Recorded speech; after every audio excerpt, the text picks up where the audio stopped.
बंदी छोड़ सतगुरु रामपाल जी परमेश्वर जी की जय हो।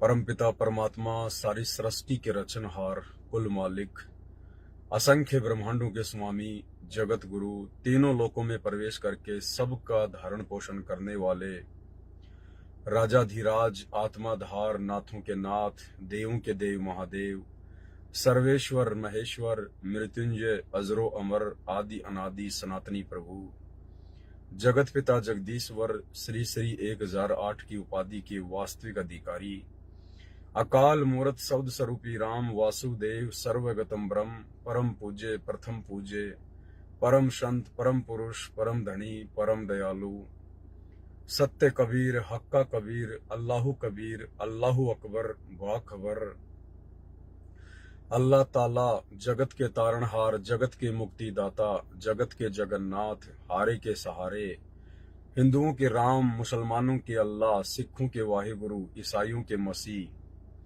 दया के सागर दयानिधि, करुणा के सागर करुणानिधि, स्वयंभू परिभू, संकट मोचन, कष्ट हरण, मंगल करण, दुख भंजन, अविगत कबीर, निर्विकार निर्विषम परमात्मा, अलय अलेख सतगुरु, आदि अनादि सतगुरु, असली मर्यादा पुरुषोत्तम, असली राम, असली कृष्ण, असली घनश्याम, असली मुरारी, राजाओं के राजा, महाराजाओं के महाराजा, शहंशाहों के शहंशाह, सम्राटों के सम्राट, भगवानों के भगवान, अल्लाहों के अल्लाह, प्रभुओं के प्रभु, मसीहाओं के मसीह, सच्चे वाहिगुरु, बाबाओं के बाबा, पीरों के पीर, सेठों के सेठ, जगत सेठ, सावलसा सेठ, सर्वगुण संपन्न, अनंत कोटि कलाओं के स्वामी, अनंत कोटि ब्रह्मांडों के नायक, योगियों में महायोगी, ध्यानियों में महाध्यानी, सिद्धों में परम सिद्ध, ज्ञानियों में तत्व ज्ञानी, ब्रह्म ज्ञानी, महाज्ञानी, परम ज्ञानी, सर्वश्रेष्ठ ज्ञानी, विज्ञानी, युवा कबीर, समर्थ कबीर, असंवाद, अमित ओझा, सच्चे रहनुमा, करीम अल्लाह, सुभान अल्लाह, दुनिया के अंतिम पैगंबर, 8 सितंबर 1951 से गांव धनाना, जिला सोनीपत, हरियाणा, भारतवर्ष की पवित्र भूमि पे प्रकट रियल कल की भगवान, श्री नारायण साकार हरि, श्री बाबा साहेब, संत श्रोमणी सतगुरु रामपाल जी परमेश्वर जी के चरण कमल में साध संगति से जुड़े हुए आप और हम सभी सत्सेवक भाई बहनों का अनंत कोटि दंडोत प्रणाम। सत्साई भाई और बहनों, जैसा कि आप सब जानते हैं, वर्तमान में सन 2014 बरवाला कांड के बाद से संत रामपाल जी परमेश्वर जी के सभी अनुयायियों की, उनके फॉलोवर की ये गहन परीक्षा का समय है। और इस परीक्षा के समय में ज्ञान और अज्ञान को लेकर संत जी की संगत में दो भाग हो चुके हैं, दो पार्ट बन चुके हैं। एक पार्ट जिसे सतलोक आश्रमों के नाम से जाना जाता है, दूसरा पार्ट जिसे साध संगतियों के नाम से जाना जाता है। एक पार्ट पूरी तरह से काल की गोद में बैठकर और अज्ञानता पूर्ण कार्य करता जा रहा है, भगत भाई बहनों की मर्यादा तोड़वाता जा रहा है, और दूसरा पार्ट साध संगतियां निरंतर ज्ञान को आधार बनाकर भक्ति मार्ग पर दृढ़ होते जा रहे हैं। भाई और बहनों, सतगुरु की ये आप और हमारे ऊपर, साध संगत वाले भाई बहनों के ऊपर एक बहुत बड़ी रजा है, बहुत बड़ी दया है कि परमेश्वर ने इस परीक्षा के समय में हमें सद्बुद्धि दी, परमात्मा ने हमें संभाला, क्योंकि ये हमारे पिछले जन्म जन्मांतरों के जबरदस्त भक्ति संस्कार हैं, हमारे युगों युगों के पुण्य जमा हैं, जिसके प्रतिफल में परमेश्वर ने हमें इस परीक्षा के समय में सद्बुद्धि दी। अन्यथा गुरुदेव भगवान तो समदृष्टि है, वो किसी के साथ भेदभाव नहीं करते हैं। फिर सतलोक आश्रमों से जुड़े हुए लाखों करोड़ों को सद्बुद्धि क्यों नहीं मिल रही? क्योंकि उनके पिछले भक्ति संस्कार कमजोर हैं। भाई और बहनों, जैसा कि आप सब जानते हैं कि हर साल नवंबर के महीने में सतलोक आश्रम मैनेजमेंट हरियाणा के द्वारा, अर्थात पूज्य गुरुदेव जी के कलयुगी काल प्रेरित परिवार के द्वारा, इन सभी सतलोक आश्रमों में दिव्य धर्म यज्ञ दिवस मनाया जाता है। दिव्य धर्म यज्ञ दिवस। जबकि संत रामपाल जी की 90% संगत को ये ज्ञान नहीं है कि वास्तव में दिव्य धर्म यज्ञ दिवस क्या है। क्या है दिव्य धर्म यज्ञ दिवस?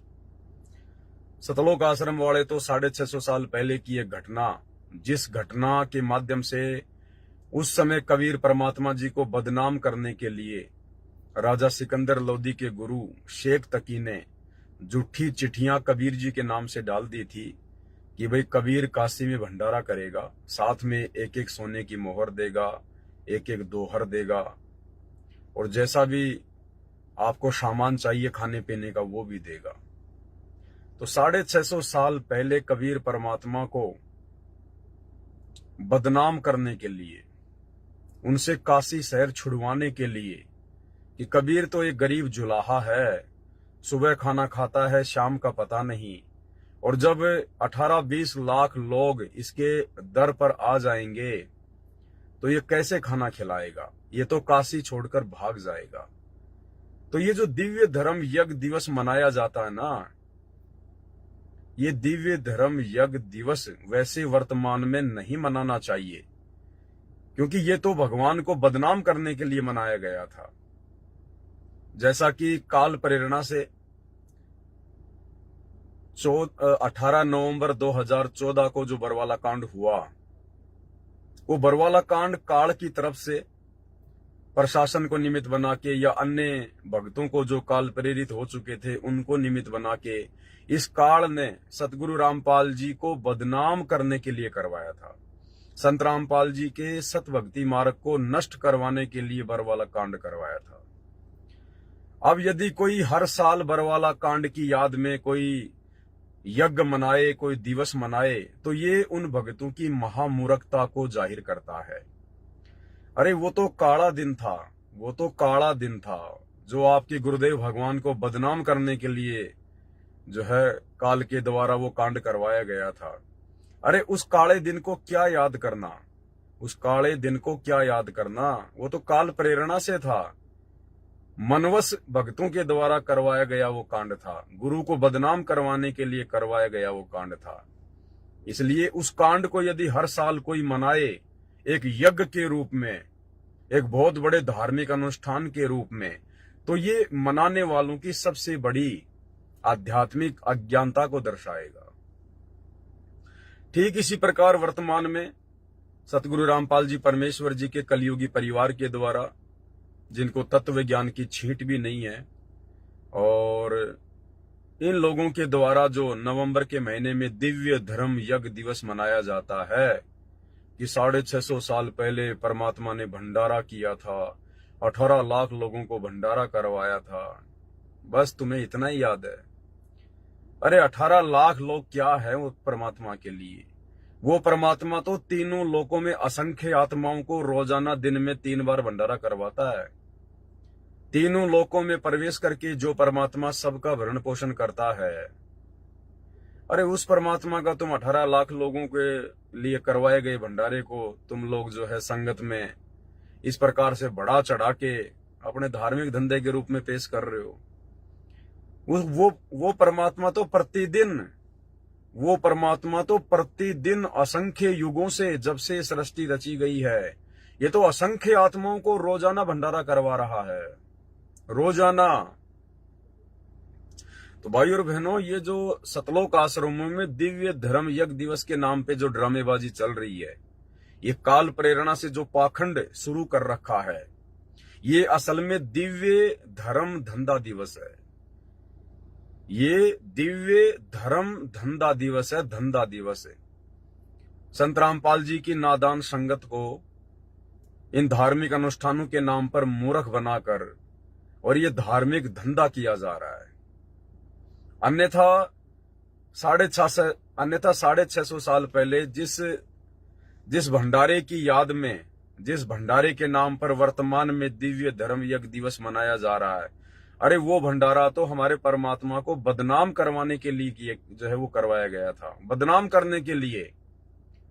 वो तो परमात्मा ने दया बख्शी, वो तो समर्थ थे, अपने समर्थता उन्होंने दिखाई, अन्यथा उनको तो बदनाम करवाने के लिए वो ड्रामा किया गया था शेख तकी के द्वारा। और वही ड्रामा वर्तमान में सतलोक आश्रम वालों ने शुरू कर दिया है। उसी परमात्मा के नाम की आड़ में, संत रामपाल जी के नाम की आड़ में। तो भाई और बहनों, ये टोटली धर्म को धंधा बनाया जा रहा है, टोटली धर्म को धंधा। असल में दिव्य धर्म यज्ञ दिवस क्या है, इसकी तो किसी को पहचान ही नहीं है, किसी को जानकारी ही नहीं है, क्योंकि ये काल की 21 ब्रह्मांड की सृष्टि है और यहां पर परमात्मा खुद भी आकर अंत में रोता है। अंत में भगवान को भी रोना पड़ता है, माथे पे थप्पी मारनी पड़ती है कि मैं किन मूर्खों के साथ में माथा पच्ची कर रहा हूं। इतना ज्ञान समझा दिया, इतना बता दिया, उसके बावजूद भी इनके समझ में नहीं आ रहा कि हमारे को असल में करना क्या चाहिए। समय निकलता जा रहा है और ड्रामेबाजी में लोगों को आनंद आता है। तो अंत में परमात्मा भी रोता है इस गंदे लोक में कि मैं रोवत हूं सृष्टि को, ये सृष्टि रोवे मोहे, और गरीब दास इस वियोग को समझ ना सकता कोई। अब असल में दिव्य धर्म यज्ञ दिवस क्या है जो भक्तों ने रोजाना मनाना चाहिए? अरे तुम तो साल में एक बार दिव्य धर्म यज्ञ दिवस मनाकर निफराम हो गए। बस वो परमात्मा क्या साल में एक बार ही भोजन करवाता है क्या? क्या एक बार ही भंडारा करवाता है क्या वो परमात्मा साल में? अरे वो तो रोजाना दिन में 4-4, 5-5 बार असंख्य ब्रह्मांडों में असंख्य प्राणियों को भंडारा करवा रहा है। अब ये असल में दिव्य धर्म यज्ञ दिवस क्या है? भाई और बहनों, गीता जी अध्याय 3 श्लोक नंबर 13 के अनुसार जो साधक अपने गुरु को इष्ट रूप में मानकर उनकी पूजा करेगा और जो परमात्मा के विधि विधान अनुसार गुरु को ही इष्ट मानकर प्रतिदिन जो अपने गुरुदेव को भोग लगाएगा और गुरुदेव के भोग लगने के बाद जो बचा कुछ अन्न है वो प्रसाद रूप में खाएगा, भंडारे के रूप में खाएगा, असल में वो दुनिया का सबसे बड़ा दिव्य धर्म यज्ञ दिवस है। ये सबसे बड़ा दिव्य धर्म यज्ञ दिवस है। ये है वो शास्त्र अनुकूल सत भक्ति दिव्य धर्म यज्ञ दिवस। तो इस पूरी सृष्टि में, 21 ब्रह्मांड में और इस पृथ्वी पर वर्तमान में यदि वास्तव में कोई दिव्य धर्म यज्ञ दिवस मना रहा है, प्रतिदिन मना रहा है, परमेश्वर के विधि विधान अनुसार मना रहा है, तो केवल सत्सेवक भाई बहन है जो गीता जी अध्याय 3 श्लोक 13 के अनुसार अपने गुरु को ही इष्ट मानकर प्रतिदिन उन्हें भोग लगाते हैं। वो सबसे बड़ा दिव्य धर्म यज्ञ दिवस है। उससे बड़ा दिव्य धर्म यज्ञ दिवस सृष्टि में कोई दूसरा नहीं है। और उन आश्रमों में केवल दिव्य धर्म यज्ञ दिवस के नाम पे धार्मिक धंधा किया जा रहा है। वहां गुरुदेव को इष्ट मानकर भोग नहीं लगाया जाता है। वहां गुरु को परमात्मा मानकर भक्ति नहीं की जाती है। वहां इष्ट माना जाता है। कबीर जी 650 साल पहले जिस रूप में आए थे, उस रूप से मिलती जुलती एक हाथ से बनाई हुई नकली काल्पनिक मुर्दा फोटो, उस कागज के टुकड़े को भगवान मानकर कि भाई ये कबीर जी की फोटो है, उस नकली कबीर को भगवान मानकर सिर्फ काल प्रेरणा से ड्रामेबाजी की जा रही है। भगत भाई बहनों का अनमोल समय बर्बाद करवाया जा रहा है। भगत भाई बहनों की अनमोल श्वासें बर्बाद करवाई जा रही है और भक्तों को दान धर्म और ज्योति पाठ के नाम पर बलि का बकरा बनाया जा रहा है। वो कोई दिव्य धर्म यज्ञ दिवस नहीं है। उसका किसी भी प्रकार का कोई बेनिफिट नहीं मिलने वाला है इस भक्ति मार्ग में, क्योंकि ये ज्ञान मार्ग है, सत भक्ति मार्ग है, मोक्ष मार्ग है। इस मार्ग में हमने वही क्रिया करनी पड़ेगी जो क्रिया शास्त्र विधि के अनुसार है। तो ये जो दिव्य धर्म यज्ञ दिवस इन सतलोक आश्रमों में काशी वाले भंडारे की याद में बनाया जा रहा है, ये शास्त्र विधि को त्याग के मनमाना आचरण किया जा रहा है। मनमाना आचरण काल प्रेरणा से, और इससे भक्तों को नुकसान ही नुकसान होगा, नुकसान ही नुकसान। ठीक है, जब तक नुकसान नहीं हो रहा है तो कोई ये ना समझे कि भाई हम जो क्रिया कर रहे हैं वो बिल्कुल सही है, हम पर गुरुदेव भगवान प्रसन्न हैं। नहीं, उल्टी क्रिया तो पूरी दुनिया कर रही है। मंदिरों में जाने वालों की भी उल्टी क्रिया है, मस्जिदों में जाने वालों की भी उल्टी क्रिया है, चर्च और गुरुद्वारों में जाने वालों की भी उल्टी क्रिया है। ये देवी देवताओं की पूजा पाठ और भक्ति करने वालों की भी उल्टी क्रिया है। देवी देवताओं के नाम पर भंडारे करने वालों की भी उल्टी क्रिया है। लेकिन दुख और परेशानियां तो उनके सामने भी नहीं आ रही। और वो लोग भी ये सोच बैठते हैं कि हम जो देवी देवताओं की पूजा कर रहे हैं, जो भंडारे कर रहे हैं, मंदिरों में मस्जिदों में जा रहे हैं, हमारी भक्ति बहुत अच्छी है, भगवान हम पे प्रसन्न है, हमारे काम धंधे बहुत अच्छे चल रहे हैं, हमारे पास बड़ी बड़ी फैक्ट्रियां हैं, हमने राजपद प्राप्त कर लिए इन्हीं देवी देवताओं की पूजा पाठ करते करते।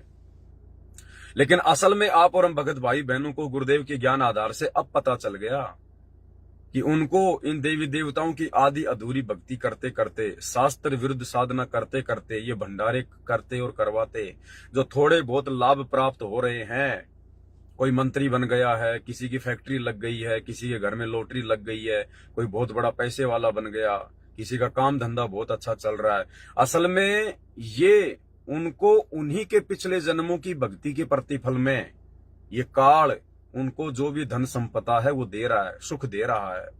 वर्तमान में उनको किसी भी प्रकार का लाभ जो क्रिया वो कर रहे हैं उससे आने वाले समय में नहीं मिलने वाला है।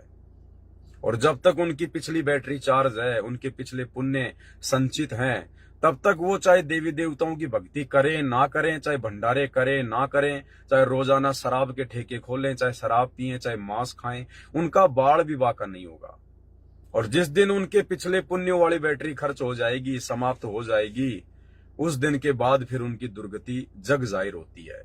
एक्सीडेंट में मरते हैं, रोड पर चिपक जाते हैं, किसी का पैर कट गया, किसी का हाथ कट गया, किसी की आंखें फूट गई, कोई बीमारी में हॉस्पिटल में तड़प रहा है। फिर ये क्यों हुआ भाई? अरे आप तो भक्ति कर रहे थे ना, आप तो देवी देवताओं को प्रसन्न कर रहे थे, भक्ति कर रहे थे, भंडारे कर रहे थे, फिर अचानक से आप लोगों के ऊपर पहाड़ जैसी आपत्तियां क्यों आ गई? क्योंकि आप जो कर रहे थे वो शास्त्रों के अनुसार नहीं था, वो विधि विधान अनुसार नहीं था, वो आप देखा देखी कर रहे थे, भेड़ चाल में कर रहे थे।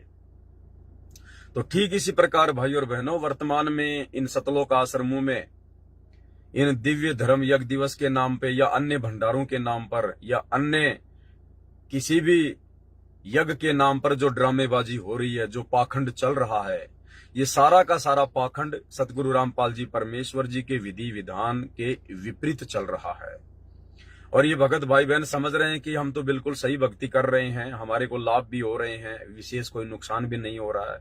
लेकिन भाई ये तो आने वाले समय में पता चलेगा जब तुम्हारी पहले की संचित भक्ति कमाई नष्ट होगी, समाप्त होगी।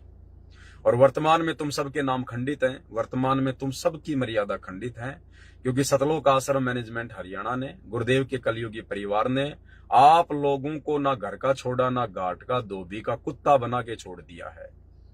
इस बात का आभास हम सत्सेवकों को है, क्योंकि हम परमेश्वर के भक्ति विधि विधान अनुसार भक्ति करते हैं, हम परमेश्वर के सत्संग ध्यान से सुनते हैं, इसलिए हमें पता है कि भक्ति मार्ग में कौन से कर्म करने योग्य हैं और कौन से कर्म ना करने योग्य हैं। तो भाई और बहनों, आप और हमारा परम सौभाग्य है, क्योंकि परमात्मा जब धरती पर आते हैं तो चुनिंदा आत्माओं के ऊपर ही अपनी विशेष रजा करते हैं। मालिक कहते हैं ना कि भाई गोता मारूं स्वर्ग में, जा बैठूं पाताल, और गरीब दास ढूंढता फिरूं अपने हीरे मोती लाल। बाकी यहाँ पर कबाड़ है, कबाड़, और ये परमात्मा उस कबाड़ का सौदागर नहीं है, परमात्मा तो भक्तों का सौदागर है, भक्ति का सौदागर है। तो हीरे मोती लाल जो परमेश्वर ने छांटने थे भक्ति करवाने के लिए, सतलोक के योग्य बनाने के लिए, वो परमेश्वर ने सत्सेवकों के रूप में छांट लिए हैं। और निरंतर साध संगतियों के माध्यम से परमात्मा हमारे विश्वास को दृढ़ कर रहे हैं। और परमेश्वर ने हमारी बुद्धि ओपन की है, हमारा ज्ञान योग खोल दिया है। हम लोग आज इन सब घटनाओं के ऊपर विचार विमर्श कर सकते हैं कि क्या सही है और क्या गलत है, अन्यथा लाखों की संगत को अभी कुछ नहीं पता कि वो क्या कर रहे हैं, भेड़ चाल में चल रहे हैं। तो सबसे बड़ा दिव्य धर्म यज्ञ दिवस वर्तमान में सतगुरु रामपाल जी की संगत में साध संगतियों से जुड़े हुए सत्सेवक भाई बहन मना रहे हैं, और रोजाना मना रहे हैं, और दिन में 2-2 बार, 3-3 बार, 4-4 बार मना रहे हैं। सुबह 7-8 बजे परमेश्वर को भोग लगता है नाश्ते का, सुबह सुबह उठते ही हम लोग दिव्य धर्म यज्ञ दिवस मनाते हैं। फिर 11-12 बजे के आसपास या जैसा भी जिसकी व्यवस्था है, 10 बजे या 9 बजे गुरुदेव भगवान को इष्ट रूप में मानकर उनको भंडारे का भोग लगाया जाता है भोग की आरती के साथ में। तो दोपहर में भी हम लोग दिव्य धर्म यज्ञ दिवस मनाते हैं। फिर शाम को 4-5 बजे के आसपास गुरुदेव को फल फ्रूट का या जूस का या मेवे राम का, जैसा भी जिसकी व्यवस्था है, भोग की आरती के साथ इष्ट रूप में मानकर भोग लगाया जाता है। हम लोग शाम के समय भी दिव्य धर्म यज्ञ दिवस मनाते हैं। और फिर रात्रि 7-8 बजे के आसपास फिर परमेश्वर को भंडारे का भोग लगता है भोग की आरती के साथ इष्ट रूप में मानकर। फिर रात्रि में भी हम लोग दिव्य धर्म यज्ञ दिवस मनाते हैं। तो असल में यदि कोई दिव्य धर्म यज्ञ दिवस मना रहा है तो सतगुरु रामपाल जी के साथ संगति से जुड़े हुए फॉलोवर हैं। अन्यथा भाई और बहनों, हर जगह ड्रामेबाजी हो रही है, पाखंडबाजी हो रही है। ये परीक्षा का समय है। सतगुरु रामपाल जी भगवान किसी को कुछ नहीं कहेंगे। जो जैसा करेगा अंत में उसका परिणाम उसके सामने रख देंगे कि बेटा देखो, मैंने तो समझा दिया था, 30 साल से मैंने ज्ञान दिया, अब मैंने सत्संग कर दिए तो सुनने तो तुम्हें पड़ेंगे ना। ये थोड़ी कि गुरु सत्संग करेगा और गुरु ही सुनेगा। अरे गुरु ने सत्संग कर दिए अपने भक्तों को सुनने के लिए, विचार विमर्श करने के लिए, उन सत्संगों पर अमल करने के लिए, चिंतन मनन करने के लिए। वो लाखों की संगत ने किया नहीं। तो परमात्मा कह देगा बेटा मैंने तो मेरी तरफ से कोई कमी छोड़ी नहीं थी, कमी रही तो तुम्हारी रही, सत्संग सुनने की, चिंतन मनन करने की, निष्कर्ष निकालने की। अब मेरी क्या गलती है? जैसा तुमने बीज बोया है अब फल तो वैसा ही लगेगा और वैसे ही परिणाम फिर इस संगत को भोगने पड़ेंगे। तो भाई और बहनों, आप ये ना सोचो कि परमात्मा धरती पे आता है तो उस समय पूरे प्राणियों को सतलोक ले जाता है, सबको पार कर ले जाता है। परमेश्वर की अमर वाणियां जो आज हमें दी गई हैं तीनों समय की आरतियों में, ये चुनिंदा वाणियां हैं। गरीबदास जी के ग्रंथ साहिब में जो 24,000 वाणियां हैं और कबीर सागर जो 1800 पेज का है उसमें कितनी वाणियां हैं। इन दोनों में से मिलाकर सतगुरु रामपाल जी ने हमें जो 3 समय की आरती बनाकर दी हैं, जो 200-250 वाणियां दी हैं, ये चुनिंदा वाणियां हैं। प्रत्येक वाणी पे हमको अमल करना पड़ेगा। और क्या बताया गुरुदेव ने कि यह संसार विघन की घाटी, कोई निकलेगा बिरला सूर। हम भोग लगाते हैं ना परमात्मा को, हमारे गुरु चरणों की धूर, तो उसमें क्या कहते हैं परमात्मा? यह संसार विघन की घाटी, कोई निकलेगा बिरला सूर। कोई बिरला ही होगा, कोई सूरमा संत होगा जो सतगुरु से उपदेश लेकर और इस काल की सूक्ष्म चाल से बच पाएगा, आजीवन मर्यादा में रहकर गुरु को इष्ट मानकर जो भक्ति सफल कर पाएगा। ये संसार विघन की घाटी, विघन की घाटी यानी बहुत बड़ा लफड़ा है। यहाँ पर काल का बहुत बड़ा बखेड़ा है। यहाँ पर हर साधक पूरे गुरु से उपदेश लेकर भी सफल नहीं हो पाता है।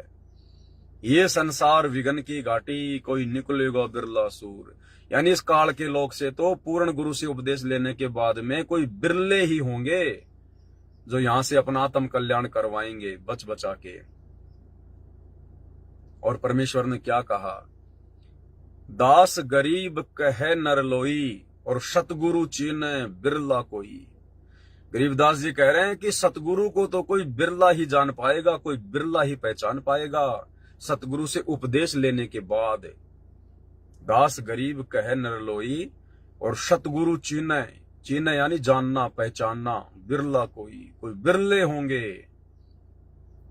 तो वो बिरले आज ये साध संगति से जुड़े हुए भाई बहन हैं जो धीरे धीरे अपने परमात्मा को ज्ञान आधार से पहचानते जा रहे हैं। परमेश्वर कहते हैं खोकापुर में काग मिले दिन दोई रे, अरबों में कोई हंस हमारा होई रे। गुरुदेव कहते हैं मेरा तो कोई इक्का दुक्का भगत होता है अरबों में, यानी आज पूरे विश्व की जनसंख्या अरबों में है। तो ये जो वाणी बोली गई है ना, ये वर्तमान समय को ध्यान में रख के बोली गई है कि जब वो परमात्मा इस खोकापुर में आएगा, खोकापुर यानी काल के 21 ब्रह्मांड खोकापुर, खोकापुर में काग मिले दिन दोई रे। तो परमात्मा कहते हैं यहां पर भगत तो मेरे बहुत ज्यादा हो जाएंगे, फॉलोवर तो मेरे करोड़ों में अरबों में हो जाएंगे, लेकिन उनमें से मेरे भगत कितने होंगे जो सतलोक जाने के लिए तैयार रहेंगे। तो परमेश्वर कहते हैं खोकापुर में काग मिले दिन दोई रे, अरबों में कोई हंस हमारा होई रे। करोड़ों में अरबों में परमात्मा के कोई बच्चे होंगे जो अपने आत्म कल्याण के लिए इस काल की सूक्ष्म चाल से बच बचा के अपनी भक्ति को आजीवन मर्यादा में रह के प्रफुल्लित करेंगे। बहुत भयंकर लफड़ा है भाई और बहनों, बहुत भयंकर। और इससे केवल वही बच सकता है, वही साधक बच सकता है जिस साधक पर उसके गुरुदेव भगवान की असीम कृपा होगी, असीम, एंडलेस कृपा। और वो एंडलेस कृपा, वो असीम कृपा केवल साध संगति से जुड़े हुए सत्सेवक भाई बहनों के ऊपर है। तो भाई और बहनों, हम इस दया को इसी प्रकार से बना के रखें। और ये कबीर सागर के सरलार्थ के ऊपर जो परमात्मा वीडियो बनवा रहे हैं, एक एक वीडियो भाई और बहन, एक एक वीडियो, इन वीडियो की कोई कीमत नहीं है, कोई कीमत नहीं है। अगर ये तीनों लोक भी एक तरफ रख दिए जाएं, पृथ्वी, पाताल और आकाश, ये स्वर्ग लोक, और ये सात संगति का एक एक वीडियो अगर एक तरफ रखा जाए, तो इन तीनों लोकों का वजन कम है। क्योंकि ये तीनों लोग तो जेल हैं, और ये सात संगति के वीडियो हमारे विश्वास को बढ़ाकर हमें जेल से बाहर निकालने में हमारी मदद करेंगे। तो वार एंड पार नहीं है सतगुरु रामपाल जी भगवान की रजा का, जो रजा उन्होंने सत्सेवकों के ऊपर बख्शी हुई है। तो आज का जो वीडियो है 12 नवंबर का, बहुत ही ज्यादा इंपॉर्टेंट है, बहुत ही ज्यादा महत्वपूर्ण है। और गुरुदेव के छोटे कलयुगी बेटे मनोज का जो इंटरव्यू आया है, उस इंटरव्यू को माध्यम बनाकर ये वीडियो आप भाई बहनों के लिए बनाया गया है। आप लोगों को भली भांति देखने के बाद ज्ञान होगा कि गुरुदेव का परिवार बिल्कुल अंधकार में जी रही है, बिल्कुल अंधकार में। मतलब रत्ती भर भी ज्ञान नहीं है उन लोगों को, गुरुजी के बेटा बेटी भाई बंधु रिश्तेदारों को, इन कोऑर्डिनेटरों को रत्ती भर भी तत्व ज्ञान की छींट नहीं है, रत्ती भर भी। खुद उस मनोज के इंटरव्यू से आप लोगों को साबित कर देंगे। अरे घर में परमात्मा आया हुआ है, घर में भगवान आया हुआ है, और ये लोग अंधेरे में। सही कहा है वो कहावत है कि दीपक नीचे हमेशा अंधेरा रहता है, दीपक के नीचे उसकी रोशनी नहीं जाती, अंधेरा रहता है, और आसपास में दीपक रोशनी कर देता है। तो सतगुरु रामपाल जी के आसपास रहने वाले उनके बेटा बेटी भाई बंधु रिश्तेदार, बड़े बड़े परम भगत जो आश्रम में साथ में रहते थे, वो अंधेरे में जी रहे हैं। पहले भी अंधेरे में जी रहे थे, वर्तमान में भी अंधेरे में जी रहे हैं। और दूर दूर के भगत भाई बहन परमेश्वर के ज्ञान को समझकर, ज्ञान को आधार बनाकर अपना जीवन सफल कर रहे हैं।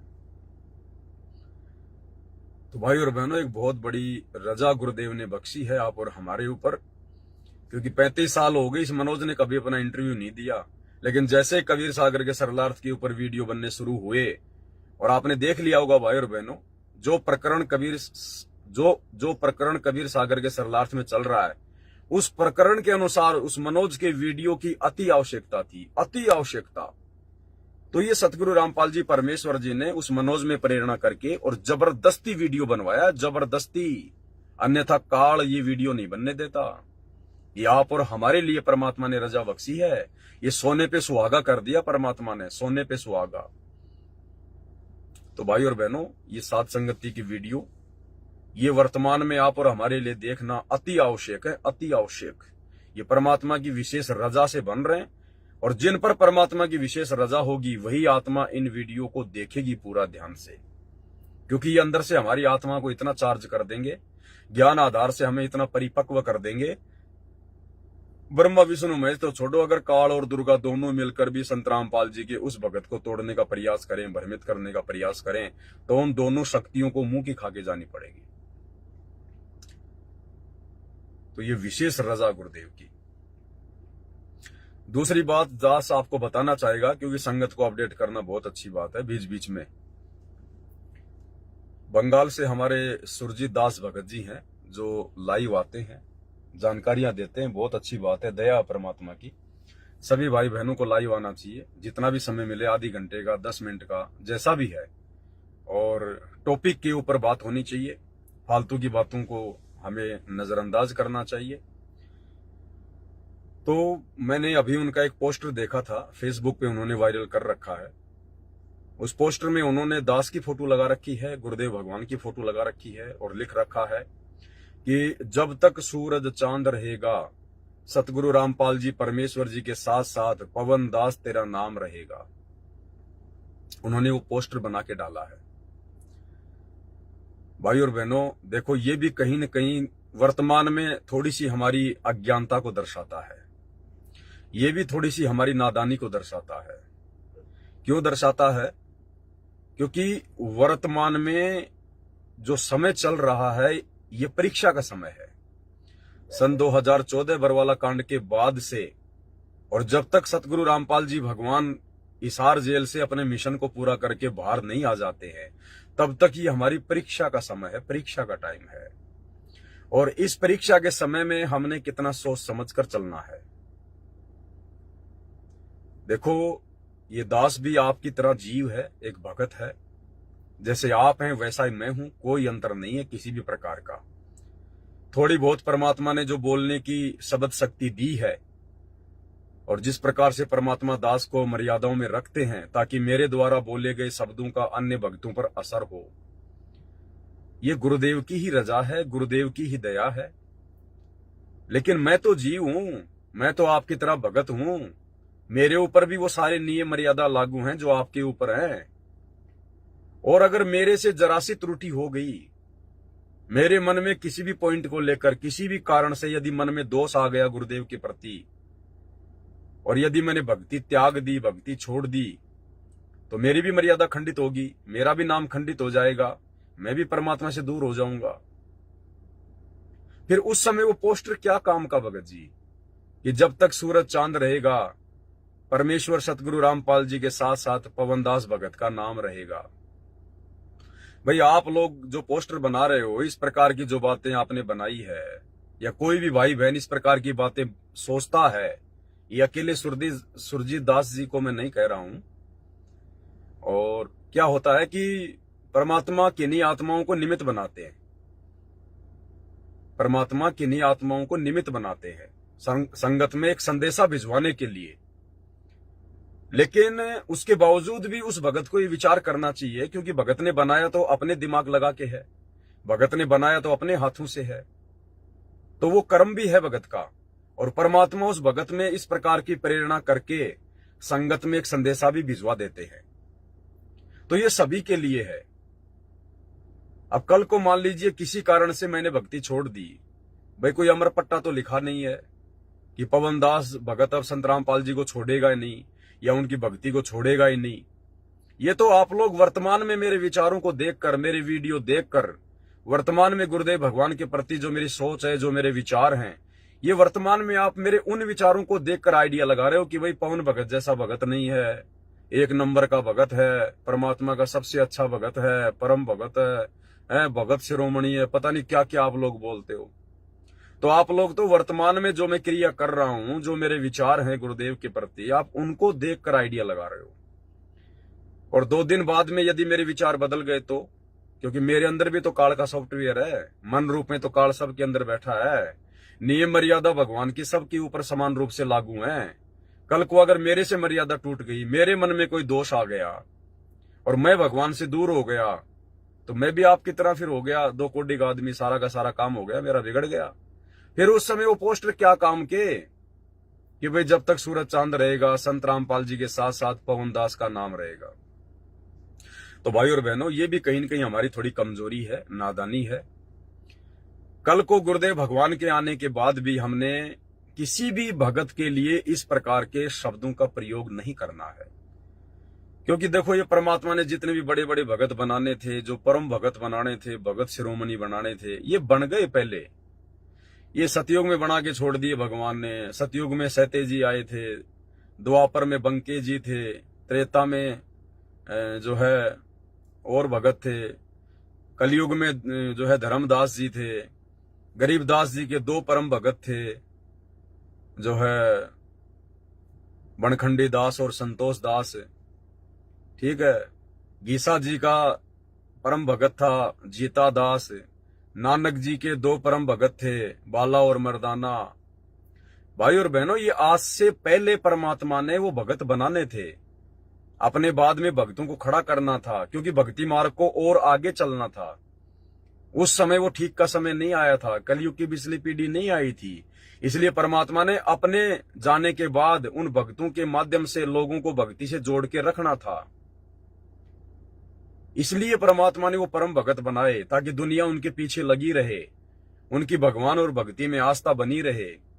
अब वर्तमान में खुद परमात्मा धरती पे प्रकट है और वर्तमान में वो समय आ गया जिस समय का इंतजार परमात्मा 4 युगों से करते हैं।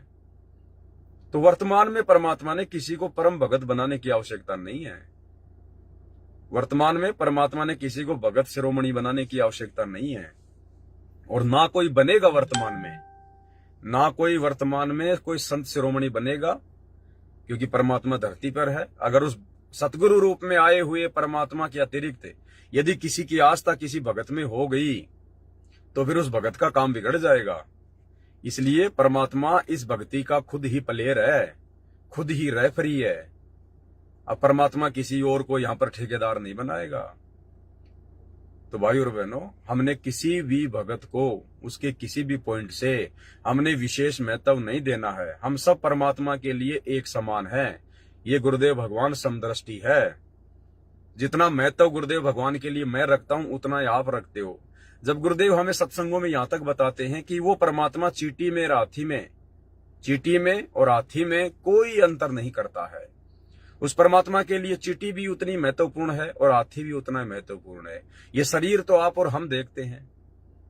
अगर किसी आदमी से अगर रात को सोते समय करवट लेते समय अगर मच्छर मर गया, और गर्मियों के महीने में 2 4 5 मच्छर तो मर ही जाते हैं बिस्तर में, लाल हम देखते हैं, वो खून वगैरह लगा रहता है।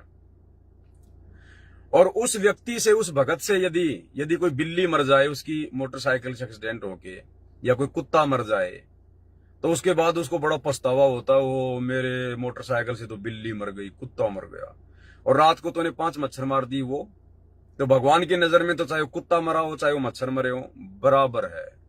लेकिन हम लोग अपनी दृष्टि में आकलन लगा लेते हैं कि मच्छर मर गया तो कोई बात नहीं, और बिल्ली मर गई तो बड़ा दुख मान लेते हैं। तो ये आप और हम जीवों की दृष्टि है, लेकिन परमात्मा की दृष्टि में ऐसा नहीं है। सूक्ष्म से सूक्ष्म जीव और बड़े से बड़ा हाथी जैसा जीव उस परमात्मा की नजर में एक समान है, क्योंकि परमात्मा उनके अंदर वास करने वाले अपने अंश को देखते हैं, अपनी आत्मा को देखते हैं। परमात्मा उस शरीर को नहीं देखते। वो शरीर तो मिट्टी है, वो तो हाड़ मांस का लोथड़ा है।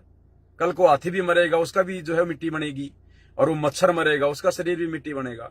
तो परमात्मा तो उस अविनाशी अपने अंश को देखते हैं, अपनी आत्मा को। तो इसी प्रकार भाई और बहनों, ये मान बढ़ाई का मार्ग नहीं है। परमात्मा ने हर प्रकार से ज्ञान देकर, हर प्रकार से समाधान देकर इस 2 कोड़ी के तुच्छ जीव पवनदास को आशीर्वाद देकर खड़ा किया है।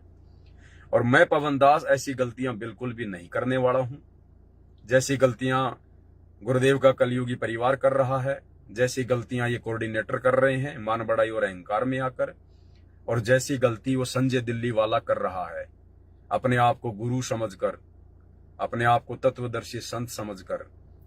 तो भाई ये पवनदास ये गलती करने वाला नहीं है। पवनदास को परमात्मा ने पहले अच्छे से ज्ञान में रंग कर मेरी औकात दिखाई है कि बेटा पहले ये देख ले तेरी औकात क्या है। अब आगे तू जो भी कुछ करेगा वो सब कुछ मेरे आदेश से करेगा, मेरी प्रेरणा से करेगा। तू करने कराने वाला कुछ नहीं है, 2 कोड़ी का जीव है। तेरे को तेरी औकात मैंने पहले अच्छे से दिखा रखी है। महीने भर पानी पतासी का ठेला लगाया करता था, तेरे मकान का किराया तक तेरे से नहीं दिया जाता था, तेरे बच्चों की फीस तक तेरे से नहीं भरी, जो है वो टाइम पे भरी जाती थी। तू काहे का तू ये मार्ग आगे बढ़ाएगा, तू काहे का भक्तों को आगे बढ़ाएगा।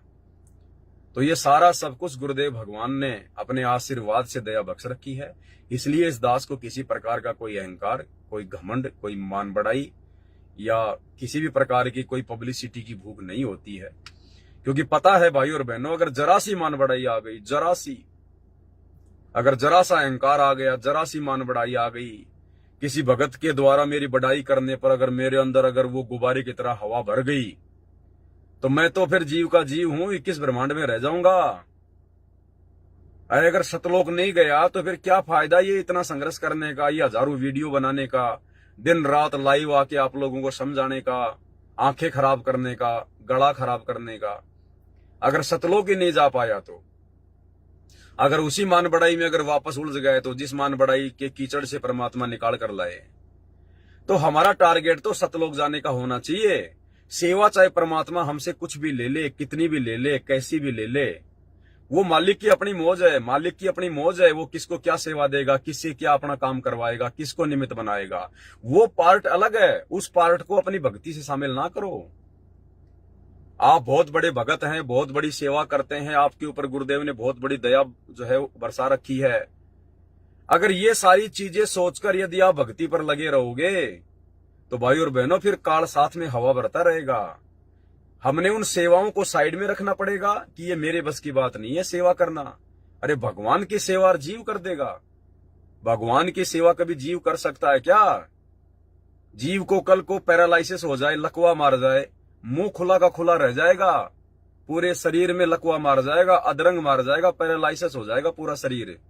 वो जीव खुद के हाथ से अपने लैट्रिन भी साफ नहीं कर सकता, वो बाथरूम भी नहीं कर सकता। वो जीव खुद, घर वाले उसकी पैंट खोल के उससे बाथरूम करवाएंगे, उसके मुंह में रोटी का टुकड़ा भी वो घर वाले डालेंगे। तो जीव की क्या औकात है, किस बात की मान बढ़ाई, किस बात का अहंकार। ये शरीर अगर ठीक ठाक चल रहा है तो गुरुदेव भगवान के आशीर्वाद से चल रहा है, उनके रहमो करम पे चल रहा है। ये मिट्टी है, 2 मिनट में इधर उधर हो जाएगी। तो हम जो भक्ति अपनी जो करते हैं ना, अपना सुमरण करना, सत्संग सुनना, मंत्र जाप करना, गुरुदेव को याद करना, उनको भोग लगाना, इस पार्ट को अपना साइड में रखना कि भाई मैं जीव हूं, 2 कोटि का प्राणी हूं। भगवान ने मेरे ऊपर कोई दया बख्शी है, कोई मेहर हुई है, जो भगवान ने मुझे अपनी सत भक्ति दी, अपने चरणों में लिया, और आम भक्तों की तरह भगत बन के मर्यादा और आधीन में रह के अपनी भक्ति को सफल करे। और बाकी जो सेवा यदि परमात्मा आपको एक्स्ट्रा देता है संगत में, तो वो सेवाएं अलग हैं। उसके लिए भी गुरुदेव का बार बार धन्यवाद करो कि परमात्मा आप तो मेरे एक्स्ट्रा शुभ कर्म बनवा रहे हो। ये परमात्मा, लगता है मेरे पास मेरी पिछली भक्ति इतनी ज्यादा नहीं है और ना वर्तमान में मैं पूरी भक्ति जो है वो कर पा रहा हूं, इसलिए आप जी ने मेरे को एक्स्ट्रा ये सेवा दी है ताकि मेरी भक्ति सफल हो सके, ताकि मेरी भक्ति सफल हो सके। भाई और बहनों, जिसको परमात्मा एक्स्ट्रा सेवा देता है ना, वो कमजोर आत्मा होती है। हम लोग अपनी नादानी में ये मान लेते हैं कि ये तो बहुत बड़ा भगत है, भगवान के चरणों में रहता है, 24 घंटे गुरुजी के साथ रहता है, ये तो गुरुजी के ड्राइवर की सेवा करता है, गुरुजी के बॉडीगार्ड की सेवा करता है। भाई और बहनों, वो सबसे कमजोर आत्मा होती है जिसको परमात्मा एक्स्ट्रा सेवा देता है। सबसे कमजोर आत्मा होती है वो।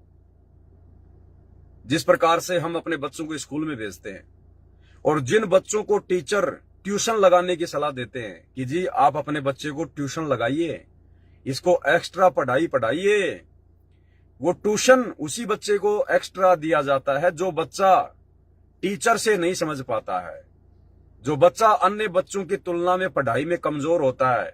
ट्यूशन हमेशा उसी बच्चे का लगाया जाता है। और जो बच्चा स्कूल में पढ़ाई गई बातों को ढंग से पढ़ लेता है, टाइम पे अपना होमवर्क कर लेता है, उस बच्चे का ट्यूशन नहीं लगाया जाता। अब कोई ये सोच ले कि यार ये तो देखो स्कूल में भी पढ़ता है, स्कूल के बाद में 2 घंटा ये तो ट्यूशन भी जाता है, ये तो बहुत माइंडेड आदमी है, बहुत आगे बढ़ेगा। नहीं, अरे वो तो कमजोर है, उसकी पढ़ाई की पूर्ति करवाने के लिए उसको ट्यूशन लगाया गया है। तो ठीक इसी प्रकार भाई और बहनों, गुरुदेव ने हमें जो भक्ति दे दी है, उस भक्ति के अलावा यदि परमात्मा किसी आत्मा को और अन्य सेवा देता है तो भाई और बहनों वो आत्मा कमजोर है। परमात्मा उसकी भक्ति को बढ़ाना चाहते हैं, उसको अन्य भक्तों की श्रेणी में लाना चाहते हैं, अन्य भक्तों के बराबर खड़ा करना चाहते हैं। तो इस पवन दास के अलावा आप जितने भी सत्सेवक भाई और बहनों, आप परमात्मा की विशेष आत्मा हो। आप लोगों को एक्स्ट्रा ट्यूशन की आवश्यकता नहीं है, एक्स्ट्रा पढ़ाई की जरूरत नहीं है। ये तो इस पवन दास को, इस कुत्ते को एक्स्ट्रा पढ़ाई की आवश्यकता है, जो परमेश्वर ने ट्यूशन दे रखा है, एक्स्ट्रा सेवा दे रखी है। इसलिए किसी भी भगत भाई को उनकी सेवाओं को देखकर या उसके विशेष कोई गुण होते हैं तो भाई उनको देखकर हमने विशेष महत्व नहीं देना है, हमने समान रूप से बर्ताव करना है। अब चलो ठीक है, पवन दास के ऊपर तो थोड़ी बहुत ज्ञान की परमात्मा ने दया की हुई है। अगर इस प्रकार की बातें हम किसी अन्य दूसरे भगत भाई बहन के लिए अगर लिख दें जिसको ज्ञान पूरा है नहीं और छोटी मोटी कोई अच्छी खासी सेवा वो कर रहा है, और उसके लिए अगर हम लिख दें कि भाई जब तक सूरज चांद रहेगा सतगुरु रामपाल जी परमेश्वर के साथ फला फला भगत का नाम रहेगा, तो वो भगत तो फूल जाएगा, वो तो मान बढ़ाई में आ जाएगा। और मान बढ़ाई में आके जैसी भक्ति कर रहा है वो तो उसको भी समय पे नहीं करेगा कि यार जब भगत ये लोग ये कह रहे हैं कि यार मैं इतना बड़ा भगत हूं, तो वो तो फूल जाएगा मान बढ़ाई में आके, तो फिर आप भी दोषी बनोगे और वो भी दोषी बन गया। तो हमने अपने गुरुदेव भगवान की जो है वो प्रशंसा के अलावा, अपने गुरुदेव भगवान की वाहवाही के अलावा, ठीक है सुरजीत दास भगत जी का कोई ऐसा मकसद नहीं है कि मैं पवन दास को अपने गुरुजी से ज्यादा महत्व दे रहा हूं या गुरुजी के जो अमल की बराबर उनको महत्व दे रहा हूं, नहीं, ऐसा उनका कुछ नहीं है। वो तो वर्तमान में जो सेवाएं परमात्मा ने दास को बख्शी हैं, उन सेवाओं के आधार से कि भाई देखो परमात्मा ने इस पवन दास को निमित्त बना के आप और हम भगत भाई बहनों के लिए, सारे भाई बहनों के लिए देखो कितनी अच्छी जो है मतलब जो है दया बख्शी है। परमात्मा इससे वीडियो बनवा रहे हैं, इसकी वीडियो देख के हमारा विश्वास जो है दृढ़ होता जा रहा है, परमात्मा की कोई रजा है। वो ये सब बातें बोल के वो ये पोस्टर वोस्टर उन्होंने बनाया है। लेकिन फिर भी हमने अन्य भक्तों के ज्ञान योग को देखते हुए और हमने इस प्रकार की बातें नहीं करनी है भाई और बहनों, क्योंकि अन्य भगत तो क्या, भगत तो अभी भगत है नहीं। अभी जो भगत परमात्मा बनाना चाहते हैं, जिस प्रकार के भगत बनाने के लिए गुरुदेव सतलोक से चलकर आए हैं, अभी वो भगत बने नहीं है ना, अभी भक्तों के घर बहुत दूर है। ये तो गंदगी है, गंदगी। आप और हम कितनी गंदगी में सने हुए थे, कितने कुविचारों में, कुकर्मों में सने हुए थे। परमात्मा ने दो मांझ के सत्संग की चोट लगा लगा के साफ किया है, और हमारे को साफ करते करते, हमारी उस कुकर्मों की गंदगी को साफ करते करते परमात्मा के खुद के दामन पे दाग लग गए। करोथा कांड हो गया, बरवाला कांड हो गया, परमात्मा की खुद की बदनामी हो गई। हमारे को समझाते समझाते, हमारा कीचड़ साफ करते करते परमात्मा पे कीचड़ लग गया। तो कहने का मतलब है भाई और बहनों, हम सभी एक ही कैटेगरी के हैं, हमारे में कोई विशेष नहीं है, और ना हमने किसी को विशेष समझना है, ना किसी को विशेष महत्व देना है।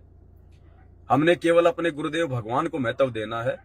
हमारे गुरुदेव भगवान ही विशेष हैं, वाहवाही के पात्र हैं, और जो भी कुछ हम लिखें अपने परमात्मा की प्रशंसा में लिखेंगे तो हमें कुछ बेनिफिट मिलेगा। अगर हम गुरुदेव भगवान की बड़ाई में, उनकी प्रशंसा में लिखेंगे तो वो सत्य होगा, क्योंकि पूरी सृष्टि में विशेष महिमा के योग्य और विशेष जो है चर्चा के योग्य हमारे गुरुदेव भगवान है, निसंशय, नो डाउट। तो उस परमेश्वर के लिए यदि हम कुछ लिखेंगे, उनकी महिमा में कुछ लिखेंगे, उनकी बड़ाई में कुछ लिखेंगे, तो हमारे पुण्य पुण्य बनेंगे। और भगत के लिए लिखेंगे तो बनेगा कुछ नहीं, बनेगा कुछ नहीं।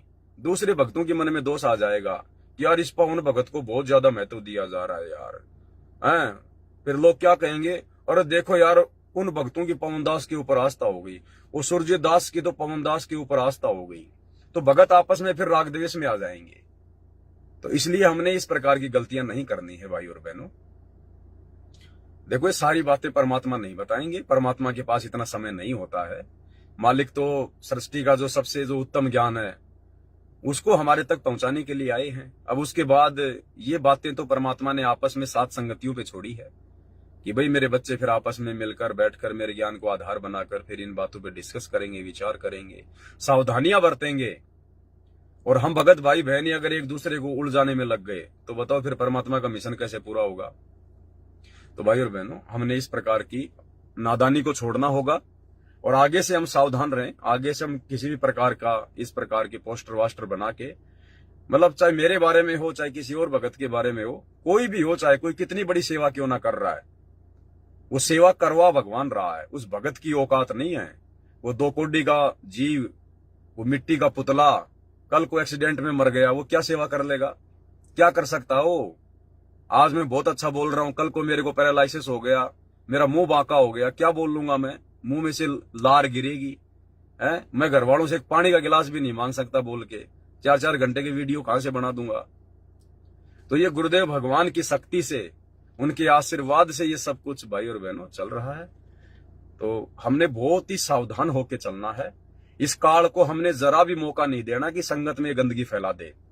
हाँ, दूसरे भगत भाई बहन अगर इस प्रकार की कोई गंदगी फैलाने का प्रयास करें या कोई अपनी नादानी में अगर इस प्रकार की बातें अगर वो करता है, तो हम सभी भाई बहनों की जिम्मेदारी बनती है, हम ज्ञान को आधार बनाकर सोच समझकर तुरंत उस भाई को या तो नीचे जो है कमेंट्स करें, या उसका फोन नंबर है तो उसको फोन करें कि भगत जी देखो आप और हमारे इस भक्ति मार्ग में ये बात नहीं है, हमने अपने गुरुदेव के अलावा इस प्रकार से अन्य को महत्व नहीं देना है, अन्यथा हमारा काम बिगड़ जाएगा भगत जी। भक्तों की फिर भक्तों के ऊपर आस्था होने लग जाएगी, तो ये दिक्कत हो जाएगी।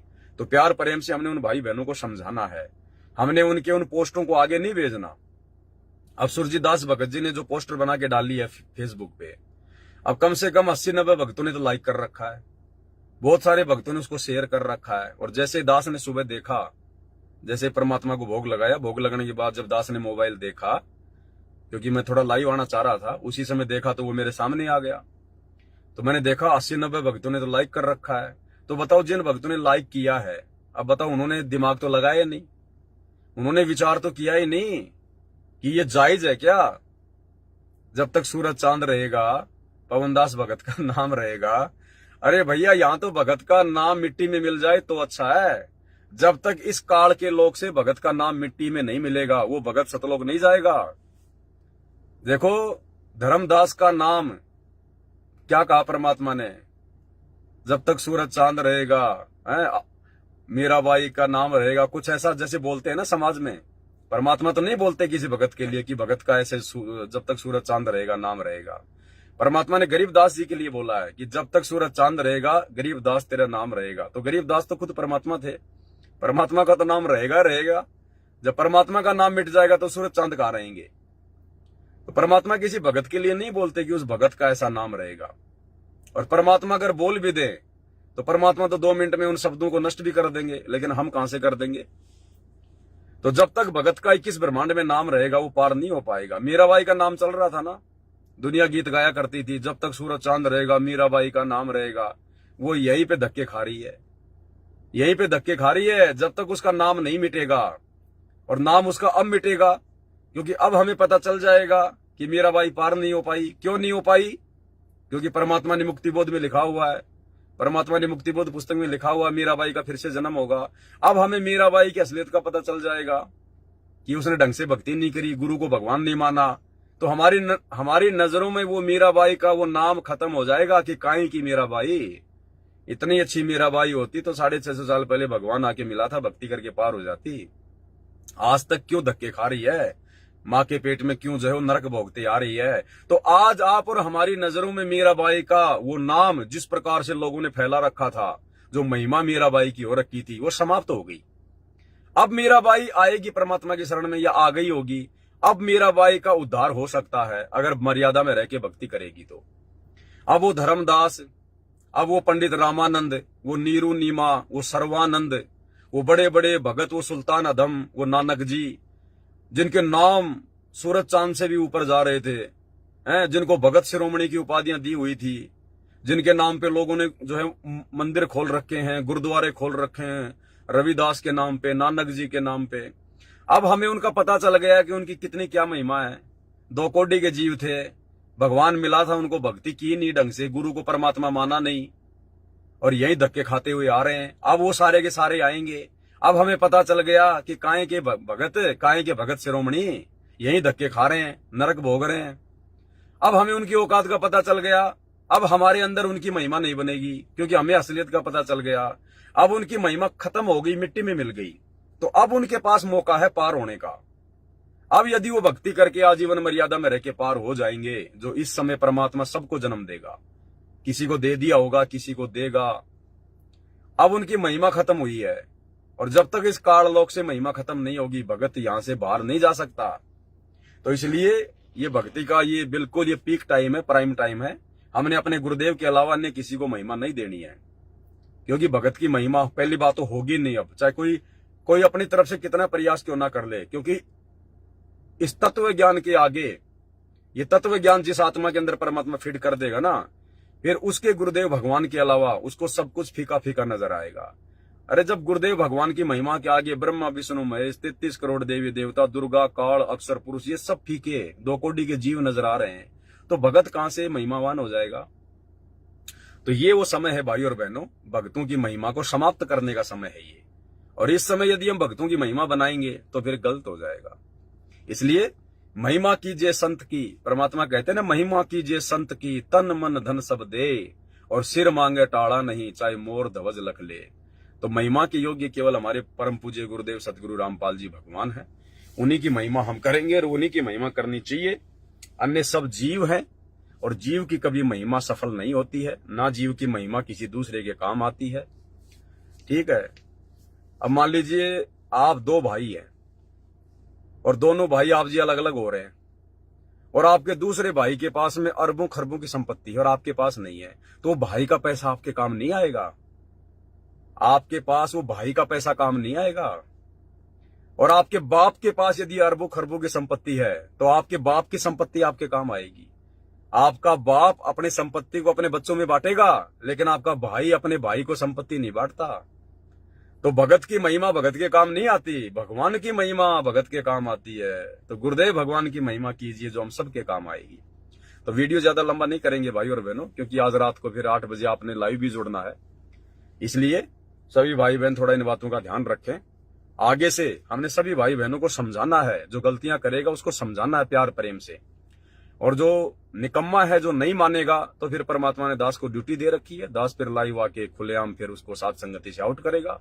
उसके बाद उसकी मर्जी, भक्ति करे छोड़े भाड़ में जाए, जो मर्जी करे, लेकिन साथ संगतियों में फिर उनके लिए आगे से कोई जगह नहीं होगी। तो इसी के साथ दास लाइव समाप्त करता है। बंदी छोड़ सतगुरु रामपाल जी भगवान की जय हो। कोई ऑप्शन आ गया अलग से, एंड हो नहीं रहा। हाँ अब हो जाएगा। सत साई।